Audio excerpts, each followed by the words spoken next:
Amen. Je rends grâce à Dieu pour cette invitation que papa me fait. C'est encore une grâce. Je bénis Dieu pour sa vie, pour la madré, de tous les révérends qui travaillent avec papa et bien sûr de mes frères. Ce soir, nous devons parler de Pentecôte et de prophétique. Dis à ton voisin Pentecôte et prophétique. Amen. L'onction pentecôtiste et son impact prophétique, source de déblocage spirituel à tous égards. Amen. Je vais surtout ce soir m'appuyer sur le caractère prophétique dans la Pentecôte pour apporter des libérations. Amen. Yes. Je vais essayer d'utiliser deux images, deux profils de personnes. Une personne dans l'Ancien Testament et une autre dans le Nouveau Testament pour vous montrer comment le caractère prophétique de la Pentecôte a apporté des libérations dans leur vie pour les introduire dans le plan de Dieu pour eux. Tu vois, tu as commencé à douter immédiatement comme j'ai parlé de Pentecôte et j'ai parlé d'Ancien Testament. T'inquiète pas, je vais essayer. Amen. Je voudrais qu'on prenne nos Bibles. Pour cette soirée, mon message va concerner deux catégories de personnes. Ceux qui veulent recevoir une délivrance et ceux qui veulent que Dieu les utilise pour être des instruments de libération. Amen. Y a-t-il des personnes qui veulent recevoir une libération de Dieu, des déblocages? Et y a-t-il aussi des personnes qui veulent que Dieu les utilise pour être des instruments de libération aussi? Ah, apparemment, il y a plus de personnes qui veulent que Dieu les utilise. C'est surtout bon. Amen. Lorsque le caractère prophétique doit se signaler, il faut aller comprendre qu'il y a toujours une question d'avenir. La première définition qu'on donnera de la prophétie, c'est ce que la parole de Dieu dit. La deuxième définition majeure qu'on donnera de la prophétie, c'est le retour de Christ. Et les autres définitions qu'on donne de la prophétique sont liées à la capacité à faire connaître l'avenir ou la capacité à faire connaître la pensée de Dieu dans une période bien précise. La Pentecôte elle-même est une action prophétique parce qu'elle avait été annoncée. Amen. Joël chapitre 2 parlait déjà d'un avènement de l'esprit sous une certaine forme. 2,28 est le passage que Pierre lui-même citera lorsque la Pentecôte s'accomplira. Amen. Donc la Pentecôte elle-même relève déjà d'un caractère prophétique. Mais pourquoi Padre peut demander à ce qu'on puisse démontrer l'impact prophétique dans la Pentecôte pour avoir des délivrances, pour avoir des percées? C'est parce que le livre qui a annoncé la Pentecôte, dans le livre de Joël, on l'a interprété, nous les pentecôtistes, avec beaucoup de limites. Dès qu'on a voulu parler de Pentecôte, on a commencé le verset 28 qui dit « Après cela, je répandrai de mon esprit ». Mais et avant cela? Avant cela, Dieu a parlé d'un plan de restauration sociale, d'un plan de délivrance, de libération pour le peuple d'Israël. Donc, quand on annonce la Pentecôte, on peut dire, dans les événements autour de la Pentecôte, il peut avoir, avant la dimension de l'onction sur nous, il peut avoir aussi la dimension de la délivrance, la dimension du bien-être. Amen. Dans ce cas, nous sommes à mesure de croire et de recevoir fortement une attente de la part de Dieu, disant, au travers de cette Pentecôte, je ne recevrai pas simplement que le parler en langue, qui est un grand atout pour que je me connecte à Dieu. Je peux aussi recevoir au travers de la Pentecôte, dans la dimension prophétique, une délivrance, une percée professionnelle, une libération. Amen. Ça, c'est la première chose qu'il faut comprendre. La deuxième chose à comprendre, c'est que le sens premier de la Pentecôte, ou bien la dimension première de la Pentecôte, n'est pas une dimension qu'on doit interpréter de manière évangélique. La Pentecôte s'est interprétée d'abord pour eux comme étant une fête de la moisson. Une fête agricole. Amen. Et parce qu'elle a un caractère agricole dès le début à sa création, nous pouvons aussi, comme j'aime le dire, surfer dessus pour dire à Dieu, au travers de cette Pentecôte, donne-moi une moisson. Dis Amen. Oh, est-ce que tu n'es pas d'accord avec? Dis avec moi, au travers de cette Pentecôte, donne-moi une moisson. Dis, donne-moi une moisson, Seigneur, au travers de cette Pentecôte. Amen. La Bible déclare que celui qui est monté a entraîné avec lui des personnes qu'il allait présenter à Dieu. Amen. Parce qu'il est descendu dans les profondeurs de la terre. Quand il est monté en présentant au Seigneur des personnes qu'il a choisies, qui allaient continuer le travail qu'il avait fait. Et il fallait pour lui les revêtir de la même capacité qu'il transportait, sans que ceux-ci ne deviennent Dieu 100% comme lui, mais qu'ils puissent transporter la dimension de la divinité. Amen. C'est pourquoi il a demandé aux 11 apôtres qui sont restés et aux 120 disciples, restez, je vais vous faire ma nature. La nature que j'avais, je vais la transporter sur vous. Amen. Donc la Pentecôte est aussi la capacité prophétique que Dieu nous donne de pouvoir opérer comme Jésus a opéré. Dis Amen. As-tu vu Jésus opérer des miracles? Donc tu peux opérer des miracles après cette Pentecôte. As-tu vu Jésus multiplier du pain? Tu as vu ça dans la Bible? Donc tu peux multiplier ton pain aussi. Dis Amen. Ou bien tu doutes? J'ai fait 5 ans sans jamais acheter de l'huile, de bouteilles d'huile. Pendant 5 ans, je n'ai jamais acheté de bouteilles d'huile. Depuis la date de mon mariage jusqu'à 5 ans, chaque fois qu'une bouteille d'huile finit, quelqu'un vient taper à la porte pour déposer une bouteille d'huile avant que ma femme ne sorte pour aller acheter de l'huile. C'était tellement réel, tellement courant, tellement fréquent que le jour où ça s'est arrêté, j'ai dit au Seigneur, excuse-moi, mais qui t'a donné le droit d'arrêter ce miracle sans me dire? Il a dit, non, tu n'as pas le droit, tu m'as averti. Donc si tu dois arrêter, dis-moi. Il m'a regardé et puis il dit, tu as encore besoin de ce miracle-là? Il dit, donne les raisons d'abord pour lesquelles tu as annulé. Il dit, ton petit frère pour qui tu payes la scolarité au Ghana, c'est lui qui a besoin de ça là-bas. Toi, tu n'en as plus besoin. J'ai changé de stade. Donc tu peux multiplier ton pain. Dis à ton voisin, tu vas multiplier ton pain. Après cette Pentecôte, tu auras une grâce pour multiplier comme Jésus. Vous savez, il y a une servante de Dieu qui s'appelle Gloria Copeland. Elle a dit quelque chose. Elle dit, j'ai découvert dans la Bible qu'ils ont sémé, ils ont recueilli 30, 60, 100. Je n'ai pas fait autre chose. J'ai dit à Dieu, le jour où je sème, donne-moi au moins 30 fois ce que j'ai sémé. Comme moi j'ai vu dans la Bible que la dame là, quand son mari est décédé, même l'huile manquait et qu'il a fallu un miracle. J'ai dit, moi et ma femme de notre vivant, on veut ce miracle de l'huile. Tu vas choisir un miracle spécifique et tu vas demander à Dieu de te le donner. Dis Amen. Maintenant, permets-moi de te présenter, de te faire une présentation de 2 personnages dans 2 époques différentes qui ont eu besoin d'une certaine Pentecôte pour que leur nature puisse paraître. Amen. Le premier personnage, c'est Gédéon. Je vais te montrer que les événements de Gédéon se sont déroulés effectivement dans la période de la Pentecôte. Amen. Juge chapitre 6. Chaque fois qu'on dit Gédéon, nous les professionnels des hôtels, on maîtrise Juge chapitre 6. Amen. C'est le personnage que Dieu nous a donné dans la Bible pour enseigner sur les hôtels. Amen. Aujourd'hui, je vais te montrer pas la question d'hôtel, mais comment il y avait une similitude entre la vie de Gédéon et la vie de celui que nous appelons l'apôtre Pierre. Juge chapitre 6 nous présente cet homme qu'on appelle Gédéon. Dans le chapitre 6, le verset 12 et le verset 34 sont ceux qui vont m'intéresser. D'abord, après on passera à un autre chapitre.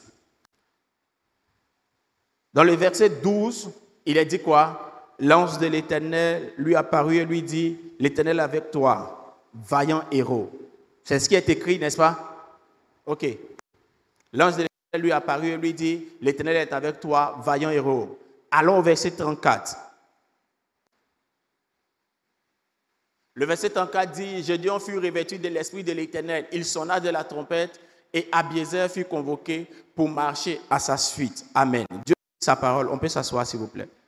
Nous connaissons tous plus ou moins la vie de Gédéon, un personnage très illustre autour duquel nous avons beaucoup d'études concernant les hôtels. Gédéon a le profil de personne avec qui Dieu est prêt à travailler. Pourquoi? Parce que pendant qu'il y a l'oppression des Amalécites et du peuple du désert, lui, il se cache pour avoir à manger pendant que les autres subissent sans rien faire. Lui, il se cache pour chercher à faire quelque chose pour que sa famille mange. Il a donc le profil type avec qui Dieu peut chercher à composer. C'est un libérateur, mais il a encore tous les rudiments qu'il lui faut. Ce qu'on sait de Gédéon, c'est que premièrement, c'est un peureux. Amen. Ça ressemble aussi au cas de l'apôtre Pierre, n'est-ce pas? La deuxième chose qu'on sait de Gédéon, c'est qu'il y a une entité qui existe dans sa famille et qui a englouti sa destinée, l'autel de la maison de son père. Amen. La troisième chose qu'on sait de Gédéon, et cette chose est fondamentale pour moi, Il vivait un métier qui cachait sa destinée. Amen. Il vivait le métier d'agriculteur. Alors que le profil qu'il signalait, qui se dégageait de lui, était plutôt le profil d'une autre personne. Il avait le métier de quoi? Agriculteur. Et regardez, comme aussi le deuxième personnage qu'on va étudier, Pierre, il avait aussi un profil qui était différent du métier qu'il faisait. Pierre était quoi? Pêcheur. Gédéon était agriculteur. Amen. Quand on regarde ces deux personnes, Pierre est peureux, mais il a de la bonne volonté, il est loyal. Il ne connaissait pas bien Jésus, mais quand il a vu les miracles de Jésus, il était prêt à le suivre. Pierre avait un métier à partir duquel il avait une certaine autosuffisance. Donc, il pouvait se dire que c'est la meilleure situation pour sa vie. Je vais te dire une chose, ne le dis pas à ton voisin. Est-ce que tu sais que pour mieux te maintenir dans la limitation, le diable t'a donné une bonne situation? Si. Souvent, pour mieux te maintenir dans la limitation, il t'a donné une bonne situation. Et la situation dans laquelle tu es à l'aise parce que tes enfants vont à l'école, tu arrives à payer ton loyer, ça va, tu as payé un terrain. Dans 12 ans, tu vas te concentrer, tu vas finir ta maison. Et tu as cru que c'était fini pour toi. C'était le meilleur niveau que tu avais. Une autre chose qu'on doit savoir de Gédéon, c'est que le présent influençait fortement Gédéon. Ou si vous voulez, les conséquences du passé influençaient fortement Gédéon. Quand l'ange se présente à Gédéon, voici ce que Gédéon dit. Gédéon dit, je suis le plus petit dans ma famille qui est la plus petite. Et il y a quoi encore? Je suis petit, je suis pauvre, ma famille est petite, on appartient à une tribu aussi qui est petite, donc il y a un syndrome de petitesse. Le présent influence Gédéon. Il n'a pas une vision prophétique de son avenir. Y a-t-il quelqu'un ici qui a une vision prophétique de son avenir? La première chose que le diable fera pour bloquer ta vie et pour te maintenir dans un passé assez agréable, dans un présent assez agréable, c'est de faire taire toute vision prophétique de ton avenir. Tous ceux qui, à un moment donné, ont cessé de chercher à évoluer, c'est des gens qui n'ont plus cru en ce que Dieu avait dit sur leur avenir. Mais laisse-moi te dire, au travers de cette Pentecôte, Dieu va encore renouveler des choses qu'il t'a dit. Ça peut arriver à n'importe quelle personne. Même le père de la foi, à un moment donné, Dieu était obligé de renouveler la vision qu'il lui a donnée. Ça peut arriver à tout le monde. Si ça t'est arrivé, tu ne seras pas le premier, peut-être tu ne seras pas le dernier. Même le grand prophète Élie, ça lui est arrivé. Il s'est présenté à Dieu pour dire, tu vois, voilà ce que j'ai fait. On cherche à me tuer, j'ai personne pour me soutenir et je suis resté le seul. Tu n'es pas seul. Il y a des personnes que Dieu a suscitées pour t'accompagner. Dis Amen. On va lire un deuxième texte, cette fois-ci toujours dans le livre de Juges, mais cette fois-ci dans un autre chapitre. Au verset 34, tout à l'heure, nous avons compris que Gédéon avait été revêtu de la puissance de Dieu, n'est-ce pas? Juges chapitre 7, à partir du verset 10. Si tu crains de descendre, descends-y avec Pura, ton serviteur. Verset 11. Tu écouteras ce qu'ils diront, et après cela, tes mains seront fortifiées. Descends donc au camp. Il descendit avec Pura, son serviteur, jusqu'aux avant-postes du camp. Verset 12. Madian, Amalek et tous les fils de l'Orient étaient répandus dans la vallée comme une multitude de sauterelles, et leurs chameaux étaient innombrables, comme le sable qui est sur le bord de la mer. Gédéon arriva, et voici, un homme racontait à son camarade un songe. Il disait, j'ai eu un songe, et voici, un gâteau de pain d'orge roulait dans le camp de Madian. Il est venu heurter jusqu'à la tente, et elle est tombée. Il a retourné sens dessous, et elle a été renversée. Je voudrais que tu soulignes un gâteau d'orge. Verset 14. Son camarade répondit, ce n'est pas autre chose que l'épée de Gédéon, fils de Joas, homme d'Israël. Dieu a livré entre ses mains Madian et tout le camp. Lorsque Gédéon eut entendu le récit du songe et son explication, il se prosterna, revint au camp d'Israël et dit, « Levez-vous, car l'Éternel a livré entre vos mains le camp de Madian. » Lorsque la puissance est venue sur Gédéon au chapitre 6, au verset 34, il avait renversé l'autel de la maison de son père. Et la puissance étant venue sur lui maintenant, il avait un premier niveau de la grâce pour pouvoir chercher à travailler. Alors, il sonne de la trompette pour appeler un rassemblement de plusieurs personnes qui sont prêtes à combattre. 32 000 personnes viennent, Dieu fait le choix et il se retrouve avec combien de personnes? Combien? 300 personnes. À ce niveau-là, Gédéon a commencé à avoir peur. Certainement qu'il s'est posé la question, tu veux me tuer ou bien qu'est-ce que tu veux faire? Au moins avec 32 000 personnes, on peut dire qu'il y a un combat. Mais avec 300 personnes, est-ce que c'est sûr?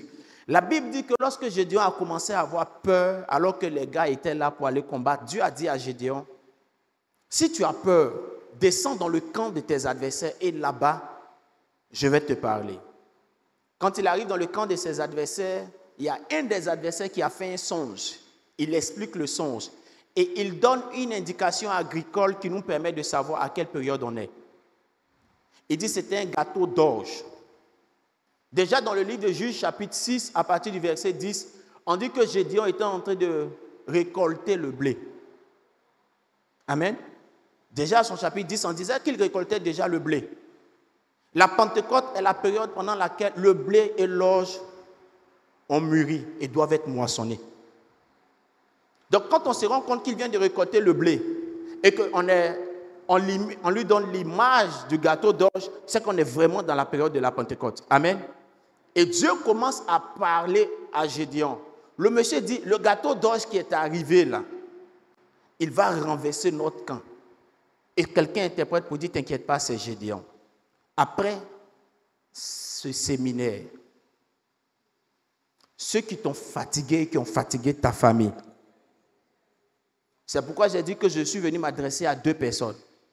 Gédéon, dans la première dimension, a été délivré. Dans la deuxième dimension, il est devenu libérateur. Après ce séminaire, l'instrument que Dieu renverra dans sa famille pour aller faire du bien, ça sera toi. Tu iras avec un équipement exceptionnel dans le nom de Jésus-Christ de Nazareth.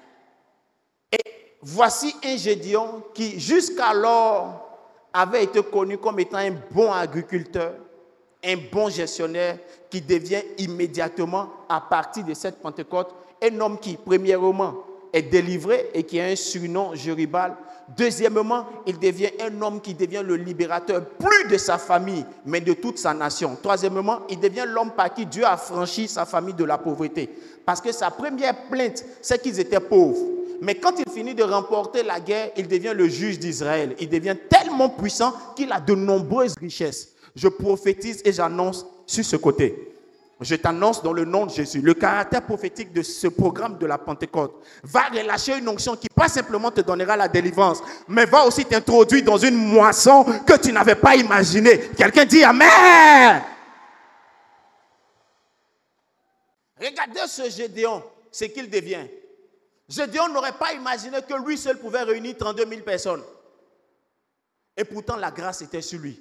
Sinon, que dis-je? La pelle bouillait en lui. Mais il fallait qu'il y ait un déclenchement, pas un revêtement de la puissance. Je prie et je prophétise maintenant. Les debras zaketa babu atalata. Les veleketo windolo wizolo haha. Les tinembe tagaba. J'appelle Dieu dans sa dimension de puissant guerrier, qui apporte la grâce pour libérer ses libérateurs. La Bible déclare que sur la montagne de Sion, des libérateurs de l'Éternel se lèveront. Tu fais partie de ces libérateurs-là. Tu sais, tu n'arrives pas à comprendre pourquoi tu es longtemps oppressé. C'est parce que tu n'es pas la même chose que les autres. Ne te compare pas à un plant de manioc alors que toi, tu es plutôt un palmier.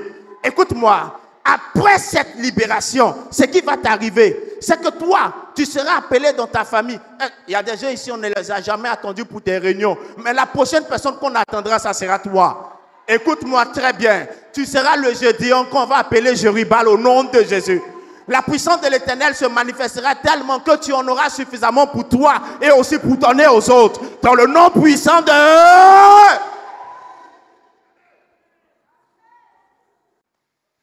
pourquoi se donner la peine de croire? C'est un gros luxe que je ne peux pas me donner. Croire que ma vie s'est arrêtée. C'est un luxe que je ne peux pas me faire. Je ne sais pas, je vais compter sur quoi pour croire que ma vie est finie. Écoute-moi, laisse-moi te dire une chose. Quand nous étudions le profil de Pierre, il y a une si grande similitude dans ces deux personnages. Peureux, n'est-ce pas? Si tu t'appelles Pierre, est-ce que tu n'es pas peureux un peu? Peureux. Quelqu'un qui était instable comme Gédéon. Ses émotions pouvaient vaciller à n'importe quel moment. Le même Gédéon qui a reçu le premier revêtement, c'est lui qui a eu peur encore. Stable quand il est question d'un petit métier. On dit, tu es quoi? Il dit, moi je suis pêcheur, je suis à l'aise avec ça. Quand il rencontre Jésus, il tient le même discours que Gédéon. Lorsque l'ange de l'Éternel rencontre Gédéon, l'ange de l'Éternel dit à Gédéon, vaillant héros, Gédéon dit, où on est, on a faim. Lorsque le Seigneur rencontre Pierre, Pierre dit, depuis le matin, j'ai péché, je n'ai rien gagné. Est-ce que tu vois la similitude entre les deux? Regardez, il y a une petite fille qui a effrayé Pierre. Une dame peut dire à Pierre, tu es de ce groupe-là. Il dit, qui ça? Moi. De qui tu parles même? Tu ne t'es pas trompé? La première chose que cette Pentecôte va te donner, c'est l'onction prophétique intérieure. Écoute-moi bien, écoute-moi bien. L'onction prophétique intérieure. Ne confondez pas avec le don, le fruit de l'esprit. Non, ce n'est pas la même chose. L'onction prophétique intérieure consiste en quoi? Tuer la peur. Susciter en toi de l'audace. Regardez, tous les prophètes de la Bible sont fous. Souvent, on ne sait pas sur quoi ils comptent. La première chose que l'onction prophétique va te donner, c'est cette force intérieure. Tuer la peur en toi. Si la peur n'est pas tuée en toi, peu importe le plan de Dieu pour toi, tu ne vas jamais le réaliser. Est-ce que tu as fait le constat? Si tu n'as pas suffisamment de hargne, d'audace et de foi, si tu ne peux pas te mettre en colère face à certaines situations, tu ne peux pas être un agent de changement de Dieu. C'est pourquoi la première prière que je vais faire, c'est la délivrance de l'âme. Tous les troubles dans notre personnalité, toutes les craintes qui sont restées en nous à cause de notre passé, la puissance de Dieu va briser ces craintes. La première délivrance que la Pentecôte a apportée à ces deux personnages, c'était de changer leur intérieur. Écoute-moi, tu penses que tu es le premier à être tombé? Tu penses que tu es le premier à avoir échoué? Tu penses que tu es le premier à être en train de souffrir? Ce n'est même pas suffisant pour dire à Dieu qu'il ne peut pas faire. Ce n'est même pas suffisant pour croire que ta vie doit s'arrêter là. Seigneur, tu penses que moi je peux gagner des âmes? Moi-même là, chaque jour même, c'est moi on a mis sous discipline parce que j'ai fait des bêtises. Mais peut-être que le diable t'outrage parce que tu transportes quelque chose de trop grand. Ils étaient 12. Écoute, ils étaient 12. Mais c'est à une seule personne qu'on a dit que le diable te cherche. Le diable ne cherche pas ceux qui sont derniers. Le diable ne cherche pas ceux qui sont appelés à rester derrière. Le diable cherche ceux qui seront devant. Il dit le diable te cherche pour te cribler. Mais quand tu seras converti, affermis tes frères. Donc c'est parce que tu as la capacité d'affermir tes frères que le diable te combat. Le diable ne te combat pas parce que tu es moyen. Il te combat parce que tu es excellent.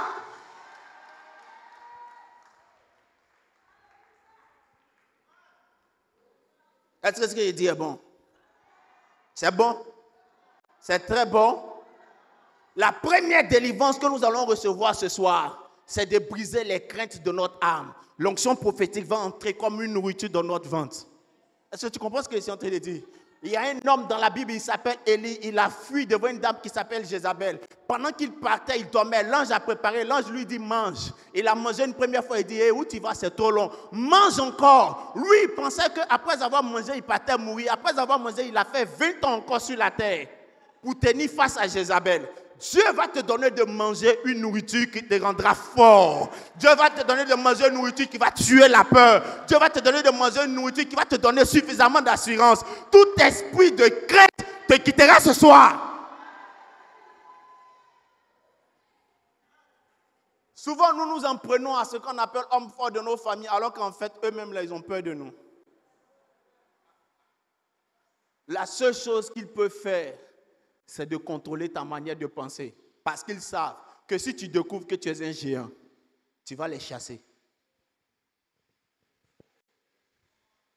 Ce n'est pas moi qui ai dit, c'est la Bible qui a dit.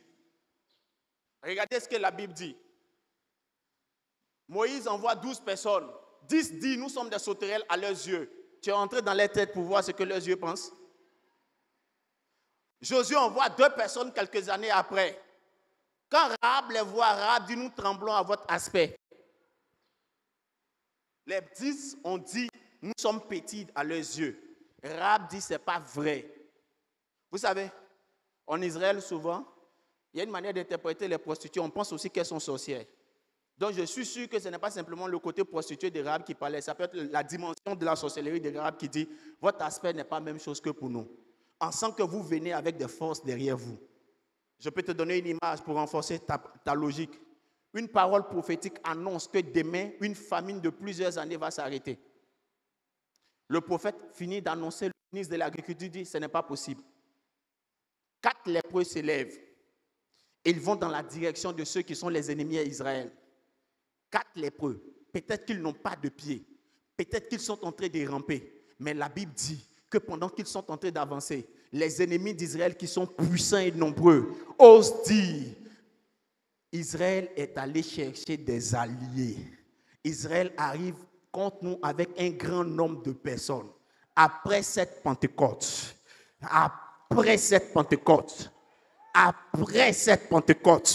ce qui va arriver dans ta vie, c'est que les gens n'entendront plus tes pas. Ils entendront le pas d'un grand nombre de personnes derrière toi. Ils entendront les pas de la vague de l'Éternel derrière toi. Écoute-moi bien, je suis en train de dire à quelqu'un, je suis prêt à finir sur ce point avant qu'on ne commence à prier. Je veux que tu comprennes et que tu saches dans ton esprit que la crainte te quittera, la peur te quittera, parce que l'Éternel est prêt à faire une chose nouvelle. C'est bizarre. Écoute-moi, c'est très bizarre, mais vraiment bizarre. Les grands événements d'Israël